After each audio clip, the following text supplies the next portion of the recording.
Pagdating sa outdoor adventure, hindi magpapatalo ang Cebu. Sagana ang probinsya sa mga beach at outdoor adventure. Gaya sa bayan ng Mualbual.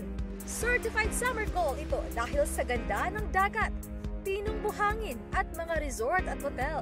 Ang isang hostel cafe rito may kakaibang appeal sa mga dayuhan.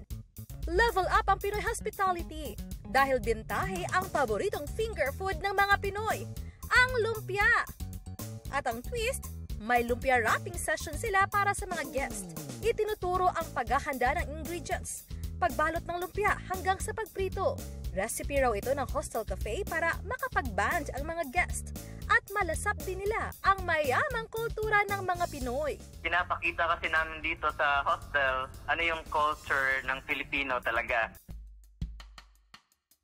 Ito yung got gum danji o stuffed dried persimmon. Simple, pero puno raw ng benepisyo sa kalusugan ang recipe. Tatadta rin ang jujube, walnuts at pumpkin seeds. Pagkatapos lalagyan ang yuja syrup at honey, tsaka hahaluin. Ilalagay sa persimmon at isisiksik na mala dumplings o siomai. Pasado kaya ito sa aking kaibigang Korean na si Park Jumin?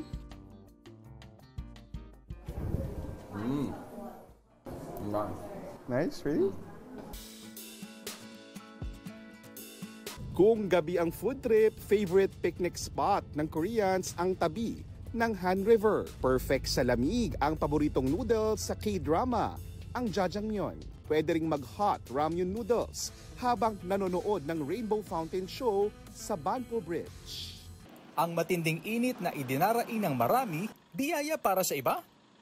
Singtindi ng sikat ng araw ngayon ang daing business ni Javel at Geraldine. Dahil po hindi po binilad po namin yan, masisira po yan. Tuyo talaga po yung para hindi magkaamoy yung tuyo. Ang mga isdang pinatuyo, titimbangin, irerepak at ibebenta ng 50 to 100 pesos kada tumpok. Sa puhunang 5,500 pesos, mahigit 7,000 pesos nakita ang balik. Tsagaan lang po talaga kasi diyan po kami kumukuha ng pangkabuhayan eh. Pampawi ng init ang negosyo ng college student na si Justin Cadar at partner niyang si Hannah. Sa palengke sa General Santos City, dinudumog ang kanilang ice cream. Pero ang pinakamabentang refreshment nila, dragon fruit juice. It's giving healthy at refreshing dahil homemade pa ito.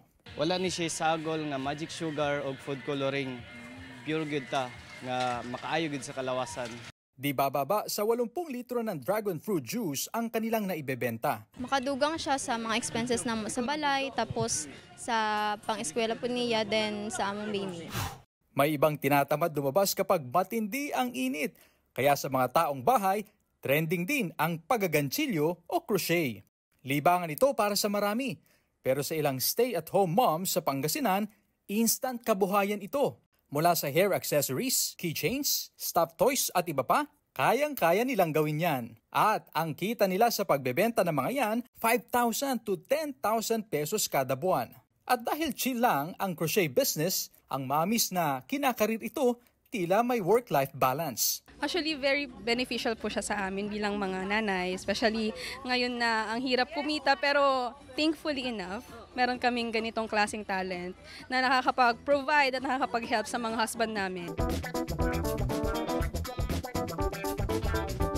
Ang cafe and restaurant na ito sa Baras Rizal, kamangha-mangha ang pagningning sa gabi. Sariwa pa ang hangin galing Laguna de Bay habang tumatawid sa Bamboo Bridge. At eco-friendly rin daw sila. Kami po ay merong solar panel na siyang nagiging source of energy namin. Ang daan papasok at palabas ng restaurant na palilibutan ng mga higanting puno ng mahogany. At kahit nga maliwanag na ang buwan, mag-enjoy pa rin sa pagpapapicture dito sa Malanami Island na lugar dito sa Baras Rizal. At kung mapagod ka at magutom, matakam sa menu na angat ang kulturang Rizalenyo. Tulad ng pritong dalag with balaw-balaw na binuro version ng Rizal. Ang inulang pori pinugot ay isa sa mga original dishes dito sa Baras. Hindi po kami gumagamit ng kahit na anumang MSG. Para siyang sinigang na nilagyan ng gata at may hipon. Sarap ng combination. Dessert with a twist ang turon with ice cream. choco batirol, at kumikinang na blue ternate juice. The food is very, very good. Nakaka-relax yung ambience, ganyan. Tapos, chill-chill lang na kwentuhan, kain, gano'n. Support local din ang isinusulong ng Pinoy Cafe na ito sa Antipolo na may stunning panoramic view. Ang bawat higop ng kape, laking tulong sa Filipino coffee farmers. We really get our coffee straight from the farmers from all over the Philippines. Tapos po, we take pride also with our mga desserts like yung alcalde suman namin na staple dito sa Antipolo, which is suman, kasoy, mangga. I never taste coffee like this from others, and as well as the ambience, the view. It's really good. May twist din ang kanilang Pinoy menu tulad ng sinigang na hiniwalay ang sabaw. Litaw ang Antipolo sa palitaw na may kasoy, mangga, gata at white chocolate mint. At suman na may mangga, kasoy, caramel at salted cream.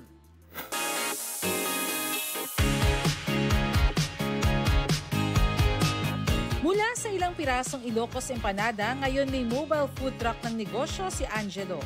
Sa negosyo raw pinili ni Angelo ilaan ang perang naipon sa halip na ipagpagawa ng bahay. Kumpara sa mga permanenteng pwesto tulad sa mga mall, mas mura ang kanilang gastos sa pagpapatakbo ng food truck. Ang binabayar lang po namin dito, ma'am, yung parking lang. Maghapon na po yun, mga almost 100 pesos, ma'am, per day. Yun lang po. Pag magre-rent kami, ma'am, gaya nung bazaar namin, 2.5 per day. Sa mga food carts kagaya nito, na ibababa nila ang presyo ng almost half the price kumpara sa mga mall dahil wala silang binabayarang renta. Bukod po sa convenience siya kasi malapit po sa mga dorm at school namin, yung price din po yung kinoconsider namin. Pangmasa talaga siya. Parang ang maganda doon yung part na pasok siya sa budget ng mga students. Kotse naman ang ginawang tindahan ng mobile coffee shop na ito. Niloload lang sa likod ng kotse ang mga gamit at nilalatag sa mga tambay nights na talaga namang pumatok sa masa. Menos gastos din sa renta dahil sa gilid lang ng daan o parking area ang setup nito. Dati namang tauhan sa isang takoyaki store si John hanggang sa nakapag-ipon at nagtayo ng sariling negosyo. Gamit ang motorsiklong nilagyan ng side cart na may lutuan, nilalako ni John ang takoyaki sa mga matataong lugar tulad ng mga paaralan. Naging tauhan po. Tapos pag nagkaipon po, nagnegosyo po ng sarili. Pero nung umpisa dito, Nueva Ecija po. Niluwas lang po namin. Niluwas po namin dito. Wala pa po takoyaki no. Kami pa lang po nag-uumpisa. Masyadong masakit sa bulsa kung order po tayo sa mga restaurant. So ayun, from time to time, need lang po natin magtipid. Payo ng mga mobile food cart owners sa mga nais pasukin ng ganitong negosyo. Tsatsagayin nyo lang ho talaga. Yung hindi naman lahat ibibigay sa inyo eh. Kumbaga, ikaw din yung gagawa ng swerte mo. Sipag lang po, tiyaga. Kung maipit ka sa traffic at sumakit ang bulsa sa mahalang petrolyo, sabayan pa ng init ang ulo sa gitna ng matinding init. Nakaka-bad vibes talaga. Pero ang TNVS driver na si John Michael Melo, good vibes ang paandar. Ang kanyang pampa-GV, mga freebie. Nagugulat nga raw ang kanyang mga naisasakay at napapatanong. Ay, may tindahan ka kuya? Ay, sorry po ma'am, sir. Hindi po yung tindahan. Isa po yung freebies para sa inyo po. Yan, pasasalamat po. Yun lagi ko po sinasabi. May pa-snacks, drinks, at hindi ka maiinip sa biyahe pa dahil meron ding pa-wifi, pa-film showing, at pa-karaoke. Alam mo naman sa ating Pilipinas, traffic talaga. So parang nagkaroon ako ng idea na parang ganyan na malibang sila. Kung mahilo, may gamot din dyan. Lahat ng ito, all in at all free. Talaga ngang he went the extra mile. At ang kanyang good deed, puring-puri ng netizens.